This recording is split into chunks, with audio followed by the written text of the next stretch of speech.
इस सीरीज़ को कन्वर्जेंट या डाइवर्जेंट दिखाना है, तो अगर आप कंपेयर करेंगे तो इसका जो जनरल टर्म बनेगा वो बनेगा 1/n⁴n।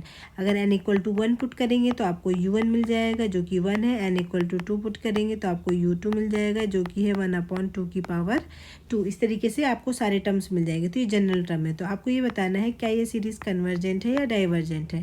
तो देखिए अब इसमें कौन सा टेस्ट लगेगा।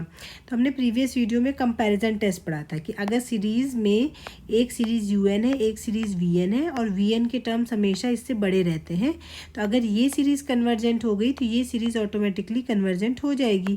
तो यहाँ पे आपको एक vn ढूंढना है। तो इसमें vn ढूंढने के लिए देखिए क्या करेंगे। अगर आपने देखा है यहाँ पे n की पावर n हमेशा ही बड़ा आता है 2n से, जब भी n की वैल्यू 2 या 2 से बड़ी होगी।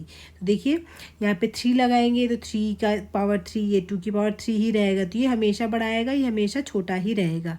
लेकिन अगर ये अपॉन में लिख दिया जाए तो ये हमेशा छोटा हो जाएगा और ये वाली वैल्यू हमेशा बड़ी आ जाएगी। ओके, तो इसका मतलब क्या हुआ, अगर मैं सीरीज़ करूँ तो 1/n⁴n वाली सीरीज़ और 1/2n वाली सीरीज़ ये वाली इससे छोटी होगी।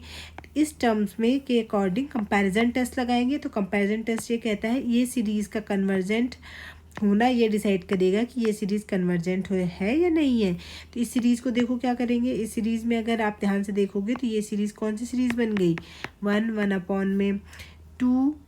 1 लगाएंगे तो 1/2 बनेगा, 2 का स्क्वायर बनेगा, 1/2 का क्यूब बनेगा, प्लस का सो ऑन। तो इसका जो कॉमन रेशियो है वो कितना है 1/2, जिसकी मॉडुलस की वैल्यू >1 है। यानी कि ये सीरीज़ कैसी सीरीज़ हो गई, ज्योमेट्रिक सीरीज़ हो गई।